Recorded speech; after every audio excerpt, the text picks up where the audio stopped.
यो भिडियोमा भन्छु म किताब र पुस्तकमा किताब पुस्तक हुनु त अब इङ्ग्लिसमा बुक भन्छ है, नेपालमा पुस्तक पनि भन्छ, किताब पनि भन्छ र शास्त्र किताब र उसमा फरक छ है। मान्छेहरू भ्रमित छन्, यो सृष्टि भ्रम हो, भ्रम छिचल्नुपर्छ आफैले है। पुस्तकमा के फरक छ त भन्दाखेरि कस्तो हुन्छ भने समस्या अब जस्तो कि शब्दका अर्थ हुन्छन्। सबभन्दा पहिला तपाईँले बुझ्नुपर्छ है, शब्दका अर्थ। भगवान शब्दको अर्थ फरक छ, परमपिता शब्दको अर्थ फरक छ, परमेश्वरको फरक छ, ईश्वरको फरक छ है। ईश्वर, परमेश्वर, भगवान, परमात्मा होइन, परमपिता, यी यस्तै सबै फरक छ के।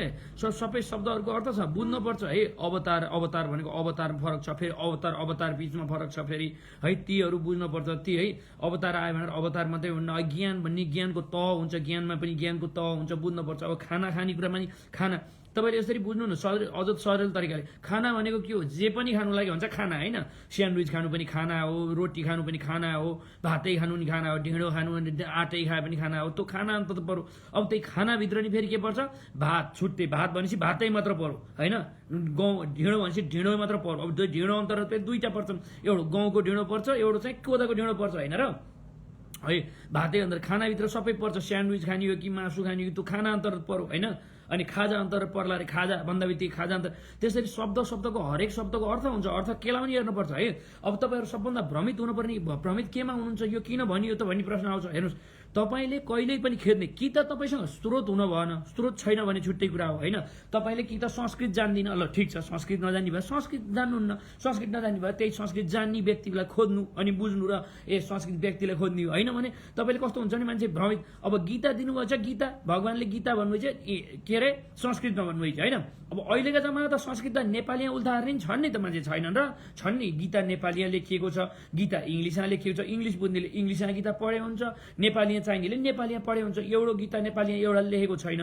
कतिले गीता लेखेका छन्, एउटाले अर्काले संस्कृतमा अर्काले उल्टाएको छ, अर्काले अर्को भाषा होइन, एउटै नेपालीमा उल्टाएको छ, अर्काले है गीतालाई संस्कृतबाट हिन्दीमा उल्टाएर त स्वयं होलान् मान्छे त। एउटै मान्छेले उल्टाएको त्यसैलाई बयान गरेका त छैनन् है। स्वयं छन् नेपालीमा लेख्ने, कयौँले लेखेका छन्, कतिवटा छन् त मलाई थाहा छैन, किनकि मैले पढे अनुसार त एउटा गीता पढ्ने हो मैले। अरू गीता अरूले कतिले लेखिन्छन् स्योर लेखिन्छन्, यो त यसै थाहा हुने कुरा हो नि है।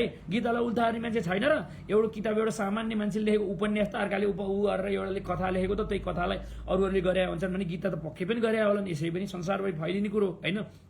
त्यही भएर यो पनि मैले किन भने त नि भन्ने कुरा हुन्छ फेरि है। हामीले जहिले पनि जानुपर्छ स्रोतमा जाने हो है। स्रोतमा गएर स्रोत उपलब्ध छैन भने तल हराउने स्वाभाविकै हो होइन। भने त स्रोतमा जानु पर्यो नि। गीता डाइरेक्ट भनेर गीता के हो भनेर हेर्नुपर्छ नि।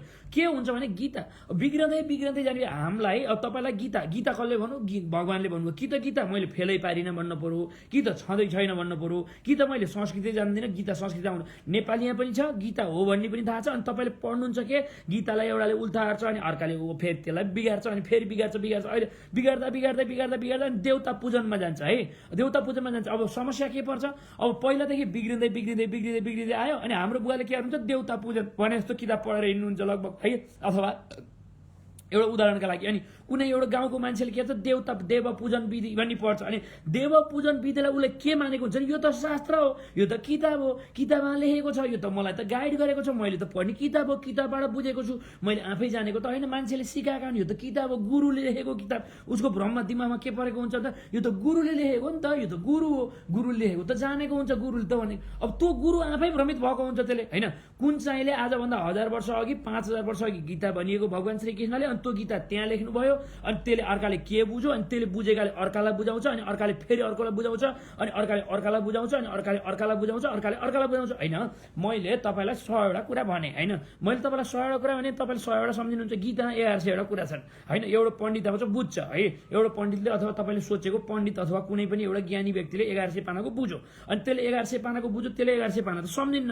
अनि तपाईँ सम्झे पनि त्यसले ल गीता कण्ठस्थ पारो, गीता कण्ठस्थै रहेछ भने तपाईँसँग समय हुन्न फेरि, तपाईँले त सुन्नुहुन्न 1100। समस्या धेरै छन् के। तपाईँले जीवनमा आफूले के गरेछु बुझेर गर्नुपर्छ के। त्यही भएर मैले एल्बममा हालिदिएँ, त्यहाँ मेरो लिङ्कमा हेर्नु 4वटा पाना गीताको अमृत दिइदिन्छु है।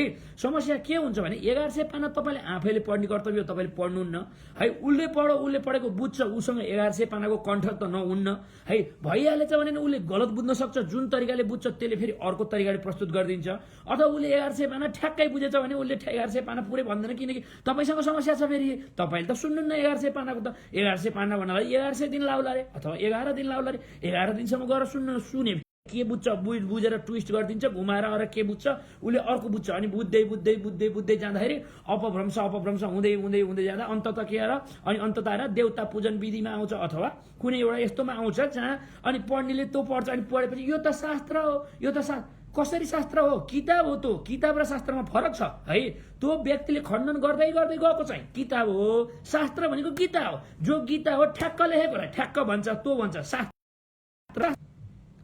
शास्त्र भनेर ठ्याक्क शास्त्र खोज्ने हो ठ्याक्क शास्त्र खोज्ने हामीले ठ्याक्क शास्त्रमा गएर शास्त्रबाट पत्ता लगाउने हो के किनभने के त तपाईँको स्रोत छैन भन्नु पर्यो गीता जति पनि पाइन्छन् है गीता उल्टो फोकटमा पाइन्छन् बरु तपाईँलाई अर्को किताब किन्न पर्छ तपाईँ उदाहरणको लागि जानुहोस् एउटा दोकानमा मलाई गीता सम्बन्धी फलानु ऊ मान्छेले बयान गरेको किताब ल्याउँछु र पढ्छु त्यसलाई बरु पैसा तिर्न पर्छ क्या किनभने त्यसले लेखेको किताब त्यसै फोकटमा हालिदिन्न है अनि त्यसले हालिदिन्न बरु गीता त डाइरेक्ट इन्टरनेटमा हेर्नु त गीता धर्म लाउँछ भनेर पुण्य हुन्छ भनेर कतिले इन्टरनेटमा फोकटमा हालिदिन्छ नि इन्टरनेटमा हेर्नु गुगलमा जानु गुगलमा हुन्छ युट्युबमा हुन्छ यो फेसबुकमा हुन्छ है त्यसरी हेर्नु न बरु त्यता एकातिर सस्तो पनि पर्यो अर्कोतिर फोकटमा पनि पाइयो उल्टो पैसा किन्न पर्छ अनि त्यसले के बुझेर ट्विस्टर दिएको हुन्छ होइन भने संस्कृतमा लेखेको गीतालाई ठ्याक्क कुनचाले नेपालीमा बयान चाहिँ त्यसैको आधारमा जानु कि त संस्कृत पढ्न पर्यो त्यो मैले तपाईँलाई रिकमेन्ड गर्दिनँ अहिले समय छैन संस्कृत पढ्न गाह्रो हुन्छ अब यो उमेरमा तपाईँले संस्कृत पढेर त्यो सम्भव छैन सम्भव छ तर तपाईँले गर्नुहुन्न है एनिवे त्यतातिर जान जरुरी नै छैन किन जान पर्यो 4वटा गीता अमृत पाना हालिदिन्छु हे पढ्नुहोस् त्यो विश्वास नलाए आफै खोज्नुहोस् गीता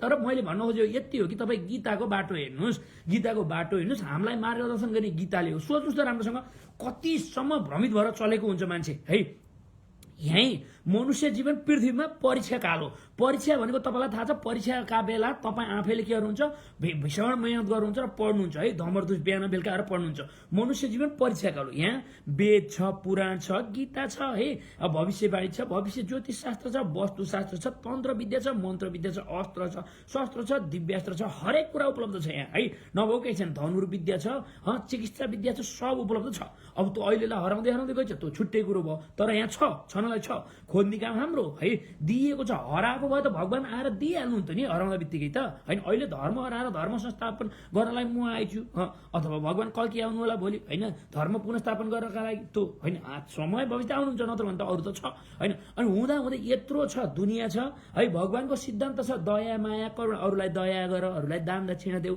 है अरूलाई दिन दुखीहरूलाई टुरालाई सेवा गर आफूले जसलाई आफूभन्दा गरिबलाई सेवा गर अरूलाई दया गर्यो भने तिमीलाई माथिल्लो पुण्य हुन्छ र माथिल्लो तहको स्वर्ग दिन्छु भन्ने भगवानको सिद्धान्त छ अनि मान्छे यहाँ आएर पढेको छ कार्ल मार्क्सको सिद्धान्त कार्ल मार्क्स लेनिनवादको सिद्धान्त माओको सिद्धान्त भगवानको सिद्धान्त पढेर स्वर्ग जाने प्रयत्न गर्नु छैन दया माया करुणाको सिद्धान्त छैन कर्मको फल दिनु भगवानले हो कर्मको फल तिमीलाई कर्मको फल दिनलाई कुनै गाह्रो छैन भगवानलाई तिमीलाई बुद्धि दिएको छ चेतना दिएको छ विवेक दिएको छ स्वर्ग पनि छ नर्क पनि छ धर्म भनेको भगवानलाई माया गर्नु भगवानको भजन गर्नु अनि भगवानलाई पूजा प्रशंसा जय जयकार गर्नु भगवानको खुसी बनाउनु अनि ध्यान गरेर भगवानको भक्ति गर्नु धर्म हो धर्म भनेको त्यति 4 कुरा त्यो बाहेक अरू छैन अनि दिएको छ त्यो मान्छेले हिँड्छ उतातिर काल मार्क्सको सिद्धान्त परीक्षा काला है दया माया करुणाको सिद्धान्त पढ्नु छैन 4 करोड 20 लाख मान्छे मार्ने माओवाद माओ त्से तुङको सिद्धान्त पढेर देशमा क्रान्ति गर्छु भनेर हिँड्छ मान्छे कति भ्रममा छ हेर्नुहोस् त है लेनिनवाद भनेर लेनिनले 10 लाख मान्छे मार्ने रक्त क्रान्तिहरू मार्ने मान्छेको सिद्धान्त पढेको छ संसारभरि पतन भएको कम्युनिस्ट है कम्युनिस्ट राम्रो हो भने त संसारभरि राम्रो हुन्छ होला कम्युनिस्ट कहीँ पनि छैन चाइना हो कम्युनिस्ट भनेको चाइनामै छैन लगभग कम्युनिस्ट हराइसक्यो रसिया हो कम्युनिस्ट त्यो पनि हराइसक्यो तर नेपालमा कम्युनिस्ट आएका छन् कम्युनिस्ट फर्स्ट आएर रगतमा प्रचण्ड अलिअलि काङ्ग्रेसले जित्तो काङ्ग्रेस सर्वशक्तिमान थियो है काङ्ग्रेस पनि हार्न थाल्यो यसको मतलब मैले काङ्ग्रेसको जय होइन मैले भन्न खोजेको बुझ्नुहोस् काङ्ग्रेस अलिक कमसेकम भगवानै नमान्ने र धर्म नमान्ने भन्दा त धर्म मान्ने त बेटर थियो नि अहिले तपाईँले राम्रोसँग सोच्नु खोपडी हल्लिन्छ तपाईँको तपाईँ थाहै छैन तपाईँले के गरिन्छ भन्ने पनि थाहा छैन आजभन्दा 10 वर्ष अघि काङ्ग्रेसका पाला जब गिर्जो थियो नि गिर्जो आफैमा भ्रष्टाचारी थियो त्यो छुट्टै छ है गिर्जो भ्रष्टाचारी छैन भन्ने कुरो होइन गिर्जो पनि भ्रष्टाचार अहिलेसम्मका जम्मै प्रधानमन्त्री जम्मै खाने हुने समस्या के छ भने नेपालको तपाईँको तलबै पर्याप्त छैन के तलबले पर्याप्त हुन्न त्यो तलबले पर्याप्त नभएपछि मान्छेले आफ्नो जीवनमा प्रधानमन्त्री पनि आफ्नो जीवनमा उन्नति प्रगति गर्नु हो जनतालाई प्रगति गराउन होइन है आफ्नो जीवनमा उन्नति प्रगति होइन तलब छैन है आफूले भन्दा व्यापारीले धेरै तलब खाएको छ अनि भ्रष्टाचार नर उपाय छ है उपाय छैन त्यही भएर मान्छे भ्रमित हुने होइन कि मान्छे यति भ्रमित छ कि तपाईँलाई दिएको छ त्यस्तो है। अनि कुनै पनि अहिले यो कम्युनिस्ट जब मान्छेलाई डर लाएर डरका कारणले मान्छे भ्रष्ट नहुने हो, डरका कारणले पाप नहुने हो। अहिले जब कम्युनिस्टहरू नेपालमा 5 वर्ष भयो, विगत 5-10 वर्ष कति भयो, त्यो जब कम्युनिस्टहरू आउन थाले उनीहरूले भगवान पनि मान्दैन। ल भगवानसँग पनि डर छैन, जनतासँग डर छँदै छैन, देख्नु भएकै छ, माथिपट्टि रुवाई पारेका छन्। त्यही भएर अहिले सबभन्दा धेरै भ्रष्टाचार भएर भीषण भ्रष्टाचार भएर जेएनजीहरू त्यसरी आगो लाउन पुगेका, अत्याधिक भ्रष्टाचार भएर खपी नसक्नु भएर जेएनजीहरू आगो लाउनु गएको है। त्यसै आगो लागेको त होइन, भित्रपट्टि भयङ्कर रिस उठ्यो। अनि रिस उठे त्यही भएर बुझ्नुपर्छ, जब धर्म हराउँछ, धर्म हराएपछि अटोमेटिक पाप हुन्छ। धर्म हराएपछि धर्मले हामीलाई संरक्षण गर्ने हो। धर्मले धर्ममा दया छ, माया। धर्म भनेकै सत्य, धर्म र न्याय हो है। धर्म होइन, धर्म भनेको भगवानलाई माया गर्नु, पूजा गर्नु, भक्ति गर्नु, ध्यान गरेर भक्ति गर्नु, प्रशंसा गर्नु, त्यो धर्म हो है। तर त्यो धर्मको बाटोले फेरि के गर्छ, हिँडाल्छ हामीलाई सत्यको बाटोमा हिँडाल्छ अन्तत है। अहिले सुरुमा नहिँडाल्ला, तर धर्मको बाटो हिँड्दै गएपछि सत्यको बाटोमा हिँडिन्छ। तर कर्मको फल जसले पनि पाउँछ है, असुरले पनि पाउँछ। तपाईँले धर्म गर्ने भनेकै भगवानलाई माया गर्ने हो, भगवानको भजन गर्ने हो। त्यो गरे पनि भगवानले गीतामा भनेर जानुभएको छ, फल दुईटै तरिकाले पाउँछौ, दुवैले पाउँछौ। जो धर्मवादी त असुर पनि हुन सको है, असुर पनि हुन सको, पापर्नी पनि हुन सको, दुष्ट पनि हुन सको, प्रचण्ड पनि हुन सको। तर फल उसले प्रचण्डले पाप गरेको फल पनि पायो, यतापट्टि धर्म गरेको फल पनि पायो। तर उताबाट पापै गरे पनि फेरि यता धर्म गर्यो भने भजनले पाप पहालियो फेरि है।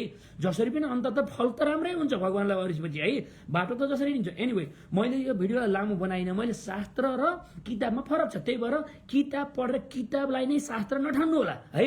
किताब भनेको स्रोत होइन, हामी जाने स्रोतमा हो। किताबमा मान्छे भ्रमित हुन्छ, मान्छे जस्तो कि कतिपय मान्छेहरूले किताबलाई नै यो त शास्त्र हो, यो त किताबै हो, किनभने गुरुले लेखेको, गुरुले त पढेको हुन्छ, गुरुले पढेको भएपछि गुरुले पनि होइन। किताब छ, हाम्रै घरको उदाहरण दिउँ भने हाम्रो घरमा किताब छ है, गीताको किताब छ। गीता भनेको किताब भने शास्त्र छ, गीता त्यही छ। तर पढ्ने बेलामा बाले पढ्नुहुन्छ, अरू किताब पढ्नुहुन्छ, भाइले पढ्छ, अरू किताब पढ्छ। डाइरेक्ट गीतामा गएर त्यो नेपालीमा लेखेको छ, गीता डाइरेक्टमा गएर डाइरेक्ट पढ्नेतिर नगएर मान्छेले गीतालाई अर्काले बयान गरेको, अनि अर्कालाई बयान गरेको, अनि अर्कालाई बयान गरेको, अर्दै बिग्रिँदै जान्छ। त्यही भएर शास्त्रको केन्द्रबिन्दुमा जानियो हामीले पढ्दा। कि उपाय छैन भनेपछि उपाय छैन भन्नेतिर हुनु पर्यो, उपाय छैन भने त उपाय छैन। किनभने संस्कृत जान्दिनँ भने जान्दिनँ है, जानेको मान्छेतिर जान पर्यो। अब संस्कृत आफूले जान्दैन, अब संस्कृत जानेकोले एउटा उल्टा दिन्छ भने त्यतातिर जान पर्यो। त्यही भएर भ्रमित हुने होइन, यो सृष्टि भ्रम हो, भ्रम भनेर आफूले भ्रमित भएर भ्रमित कारण नगर्नु होला है। कुराकानी क्लियर छ। अब यसभन्दा अर्को भिडियोमा मैले मेरो परिवारले मलाई गरेको घटियापनको उजागर गर्दैछु है। अर्को एउटा बनाइदिन्छु, मान्छे झुकेर मान्छेले माफी माग्नु त छैन, उल्टो मलाई भगवानको शरणमा जानुभन्दा घुँडा टेकाउनु खोजिन्छन्। मैले अब अर्को भिडियो बनाएर हालिदिन्छु, अनि त्यसपछि ऊ हुन्छ। एनिवे ठिकै छ, किनभने मैले तपाईँलाई यो हाल्नुको कारण सत्य, धर्म र न्यायको स्थापना गर्न आएको मान्छे जुन हुन्छ नि, त्यो मान्छेले परिवारलाई ठुलो देख्ने भन्ने हुन्न कि बाबुआमाले गरेको देख्ने हो। तर आफूलाई जस्तो व्यवहार गरिन्छन् त्यही अनुसार व्यवहार गर्ने हो। व्यवहार आफूलाई बाबुआमाले राम्रो व्यवहार गरेन भने त कामै छैन बाबुआमाले। तर बाबुआमाले राम्रो व्यवहार गरेको भए बाबुआमालाई राम्रो गर्ने हो। मलाई गरिन्छन्, मैले गर्छु। अरू मेरा भाइ बहिनीहरूले मलाई एक रति राम्रो व्यवहार गरे भने मैले पनि गर्नुपर्छ भन्ने केही पनि छैन। मलाई भीषण अन्याय गरेर भीषण दुःख दिन्छन्, मैले पनि ठिकै छ, मैले केही पनि न्याय गर्नै पर्दैन। आफै 70 परेर जाने हो, 70 परे पर्नु मलाई केही फरकै पर्दैन है।